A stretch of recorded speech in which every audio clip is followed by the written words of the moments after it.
Let's go. Let's go. Let's go. Let's do it. Episode 507 of the Soul Not For Sale podcast. Coach Colin here. Let's get right into it. It's Joe Rogan and his very good lifetime long friend, Coach Colin.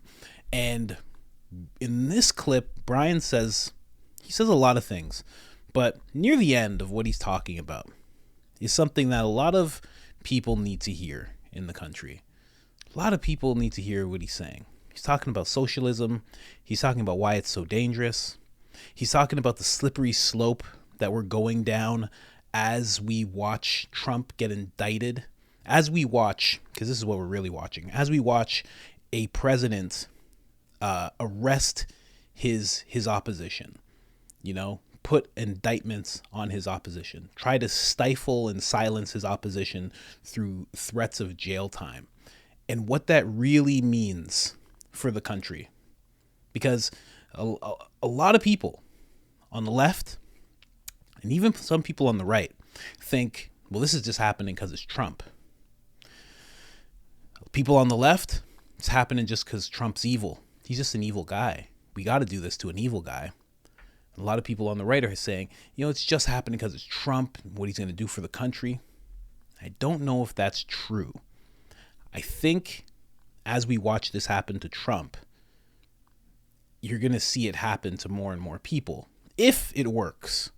If it doesn't work and he gets in office, we'll probably see a whole new day, whole new era of America. But right now, what we're witnessing is something that Putin would do. And I know a lot of people think that's a stretch because they've been brainwashed to think that he's such a monster. He's just a ruthless monster. But that is a thing that ruthless monsters do. They see their political opponents and they try to jail them, and sometimes worse. So let's just get right into that clip. Have Coach Colin say what he thinks about everything. It's really interesting. Really, really interesting. Before I bring you to that, though, I have to bring you to the store. We got the Soul Not For Sale t-shirt, the one that started it all. We have the Great Resist t-shirt as well. Get yourself one of those if you are against eating crickets. And we have the Certified Pure Blood shirt for those of you that survived the psychological experiment that was thrust upon us all. Stay unjabbed and proud with this shirt. And we have my personal favorite, Public Enemy #1. I was afraid to post this shirt when I first made it, and I'm so glad I did, because the more people that end up purchasing this, of course it's good for me, but also it's a good conversation starter. Why is this guy Public Enemy #1? Who is that person on your shirt? I really like that conversation can start being had. And I hope that if you're one of those people that purchases that shirt, that you're ready to defend that point against people who don't know who he is, that you're ready to let people know exactly who he is and what he's doing to the governments all over the world, because it's something that needs to be spoken about. Anyways, that's on IamCoachColin.com. There's a link in the comment section to that site, and if you want 10% off, this is what you do. You just put in I am Coach Colin. That's it. All one word, all capital letters, one L in the name Colin, and you get yourself 10% off. And that's with the purchase of anything you find on that site.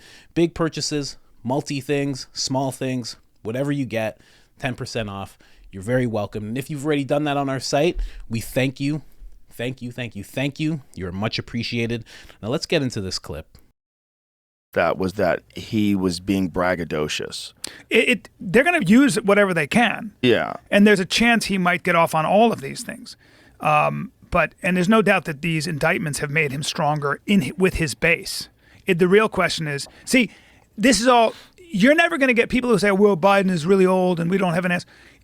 Don't complain. If you're not going to vote in primaries, we're always going to have the candidates that the most extreme elements of each party nominates. If you want DeSantis or you want someone else, you better vote in the primary. If you don't vote in the primary, nobody does, including me, So I'm not scolding anybody. You ain't getting you're getting the people that the diehard Republicans, diehard Democrats, and the most active members of that party are gonna nominate. That's who's fact. gonna be there. Yeah. That's You a want to fact. change the political system? Fucking vote in the primaries. Andrew Yang, whoever you like, all these guys. That's all great. That's all adorable. And the real political operatives just look at you and go, that's cute. Well, we'll see it. What a wild system. Yeah. Vote in the primary. A wild two-party system. Yes. Now, the only thing that, like, if DeSantis crushes in, first of all, I think he should go back to being governor for 4 more years. But if he wins, like, the first 2 states, like New Hampshire and Iowa, and gets a lot of press for that, there's a chance that there can be some, but I don't think so otherwise. I think the Trumpers are all in. The audio recording comes from a July 2021 interview Trump gave at his Bedminster resort for people working on the memoir of Mark Meadows, There you go. Trump's former chief of staff. The special counsel's indictment alleges that those in attendance, a writer, publisher, and 2 of Trump's staff members, were shown classified information about the plan of attack on Iran. Yeah. Wow. Yep. Wow. But here's what bothers me a little bit about all this. So the Hold on a second. Let me see what Trump says here. It says, there was no document. That was a massive amount of papers and everything else talking about Iran and other things, Trump said on Fox. And it may have been held up or may not, but that was not a document. I didn't have a document per se. There was nothing to declassify. These were newspaper stories, magazine stories, and articles. Okay. Well, if that's true, that's a completely different thing. Then that sounds like they're saying that he showed them classified documents, and he's saying I showed them a massive amount of papers and I didn't show them anything specifically. Look, and saying that there was nothing to declassify. There was nothing to declassify. If he's telling the truth, these were newspaper stories, magazines, stories, and articles. If that's true. you're going to have to. His lawyers are going to argue all that. Yeah. This is political as much as it is legal. Well, that's what scares me. Yeah. That people are behind this idea that you're going to arrest your political rival. That's the biggest. That Not only seems- that, but you have prosecutors that are getting real creative with the law, and I don't think we want a system like that. And I don't think we want every time somebody runs for office, because now the Bidens are in trouble. I mean, Hunter Biden's in real trouble here. Yeah. And this guy Devin Archer said that Biden was on the phone on behalf of his son 20 times. And that was Devin Archer, who's also going to jail. Now, that was Hunter Biden's business partner. And he said he personally witnessed that. And he said that under sworn testimony. There is enough evidence to at least investigate the idea that maybe Biden took a $5 million bribe, whatever the case. But my point about this is the mainstream media, legacy media, gives that almost no attention. Yeah. And all you have, I think that the legacy of Donald Trump will be, in some ways, the other side was so hysterical about him being a clear and present danger to the United States. And I'm talking about Republicans, I'm talking about the deep state, I'm talking about Democrats, I'm talking about a lot of people, that they have behaved in an undemocratic, un-American way, and they have bent a lot of rules, and they're bringing these indictments, 3 of which now, I think, or 4, in a period of 6 months. I don't think we want a system like that. I don't think you want people running for office and then somebody who's on the other side of the aisle gets real creative with their prosecutorial, with bending the law, figuring out the gray areas of the law. And Well, now you're spending all your especially- money on legal fees. Especially when there's been no answer to what they did with the Russia collusion hoax. You mean that Adam Schiff, who's still they taken seriously? Promoted that. They promoted that in mainstream media. They promoted that. Politicians promoted it. They called him a Russian asset. Listen, Adam Schiff, he was the chairman of the House Intelligence Committee. Is that what it is? Adam Schiff knew. He never saw any evidence that Trump was in collusion with the Russians, or that the Russians were interfering in American elections, or that whatever. Or that there may have been evidence of that, but there was no evidence that Russia and Trump were in collusion. And he kept saying it. He kept saying it on every news outlet he could. That's a fact. And he knew otherwise, and no one's held him to task for that. That was a lie to the American people. It just was, and that's what I have a problem with. And there's been no acknowledgement, like in mainstream media, that was a hoax and that he was innocent of what they were accusing him of. None. That is so wild. And they go from that to new accusations. So for the casual, for the person that's not doing a deep dive in all these stories and reading all these articles, what you're getting is the narrative that you see in headlines. Trump indicted again. Trump's a criminal. Trump did this. Trump, incited people to enter the Capitol on January 6th because he said the election was rigged. and all this trouble that Biden is in now and his son is in was all on Hunter Biden's laptop. Yeah. And we were told that there was nothing to see there. Didn't 51 members Yes. of intelligence agencies Yes. signed off on that? It was Yeah. Russian disinformation. There you go. So what does that do about that? My problem with all of this is that it just destroys credibility. Yeah. It destroys people's faith in the What you said earlier is institutions. perfect. It's un-American. Yeah. It really is. And I know you're doing it because you think you want to beat this guy by any means necessary, but you're becoming a tyrant. You're setting up a system that's going to be used against you too. 100%. And it's also setting a precedent of things that we allow. Yeah. And right. no one seems to care because it's Trump. Because it's Trump, he's like a non-human to them. Like all the rules of empathy and dignity and the most charitable view of things never apply. That's right. It's like the worst examples of anything that he's ever said or anything he's ever done, and that's all he is. Well, It's and if you say that, you're a Trump apologist. But like you got to look at what is going on. There's a massive movement to keep this guy from being president again, and some of it you don't want to see happening in a democratic society. No. My worry is that, I really do think legacy media, a lot of these people come from the same colleges, the same area codes.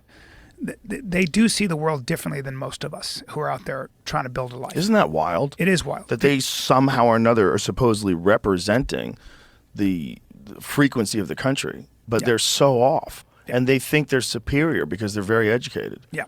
And because they're indoctrinated into this progressive ideology. And they think that there's a mandate to not just exist and do your thing, but to change the world and mold it into these ideas that you were indoctrinated with in school. Yeah, and there becomes this lateral cooperation with the powers that be. And so they can very easily highlight one story and suppress another, or just not report on another. And when you walk into a newsroom and you're somebody who's looking to speak truth to power and be part of the way the fourth estate should really work, which used to be that journalists were all blue-collar guys and gals who hit the pavement. Now you've got people that agree with the idea, for example, that maybe people who are in power with this education know a little bit more than the people that are actually out, the fly-by states. That great, I can't remember who said it, might have been William F. Buckley who said, you have to understand that would you rather be ruled by the Harvard faculty or the first 2,000 names in the Boston phone book? If you believe in democracy, you've got to say the first 2,000 names in the Boston phone book. It sounds very enticing to get the Harvard faculty. They're smart as shit. They know what's best for all of us. Let the philosopher kings run it. But that's not how our grand experiment works. And I think this is the greatest country in the world because it always pushes the ideal and the idea that the individual should always supersede the collective, that the collective will always become a tyranny. And you as an individual have certain inalienable rights that can't be taken away from you no matter which way the wind blows and no matter how strong the collective is. That's such an important distinction. It is the fundamental distinction between being somebody who's for free markets and democracy and somebody who's a socialist. That's why I think socialism is way more dangerous. All these young people have a favorable view of socialism. No, I'm sorry. Now you have a top-down authority that believes in orchestrating and socially engineering equality at all costs, which means we got to keep the people that are really excelling. You got to keep them down a little bit. That's why you have Congress people saying things like in California, "Fuck Elon Musk." They say stuff like that to a guy who creates that many jobs and is that innovative and that much of a risk taker. And that's what I worry about. I worry that human beings Man, it doesn't happen all the time when we're covering Brian Callen and Joe Rogan, but sometimes you just want to leave it on what Brian just said. He's a very intelligent guy. He's a comedian if you don't actually know who Brian is. Him and Joe have been friends since they were about 25 years old, and what he just said there, that was perfect, especially the thing about the individual and the collective. The collective will always go towards tyranny, and you're given certain rights as an individual. Like inalienable rights. So right, man. Like the video if you haven't already. Subscribe if you haven't already. We're making 1 to 3 videos a day. No one else is doing that. But just, man. And here's the thing. I got some notes here. Creative with the law. That's a very interesting thing. And when he says that, he's saying it in a very nice way. But you're bending the truth. You're bending the truth. You're doing whatever you can to put somebody, in this case Trump, in jail. And it's not, and exactly what I was saying at the beginning of the video, it's not going to stop there. It's just not. It's gonna be somebody on the left. It's gonna end up being someone on the right again. It's gonna keep on going until it's just whoever pushes against the narrative is gonna get. There's gonna be some creative loopholes, bending of this and that, and they're gonna get put in jail. And it's gonna happen time and time again. And then you're gonna see a president eventually go past his 8 years because he's gonna get, again, creative with the law. And then what happens there? I don't know. Whole bunch of violence, I would think. Now, when they talk about the mainstream media just keeps trying.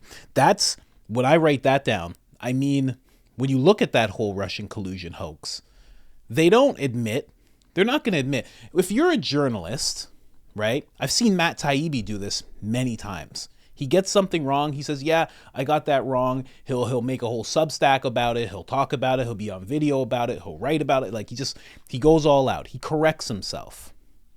And that's because he's a journalist. He is an actual journalist. You want to see what like a journalist is?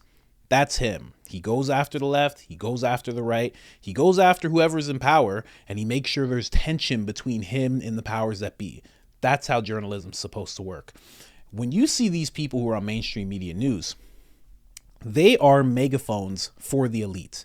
They are megaphones for the election. And literally, somebody grabs them. Somebody grabs them, talks into their ass, and it comes out of their mouth. That's exactly how those people work. And when you work like that, when you're just a mouthpiece for the establishment, you're not going to admit when you're wrong. Why? Because it doesn't just damage you as a journalist, it damages the establishment. So they can't admit it, and they just move on to the next thing. See, it's so funny because that's how brainwashing works in a sense.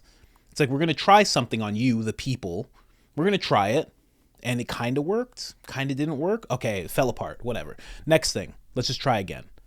And that's what's really happening. And when if people as a whole could see that, I feel like the general population would be way more insulted. But there is a class of people, the Jim Gaffigans of the world, no offense to him, but his appearance on Rogan, he kind of fits that mold.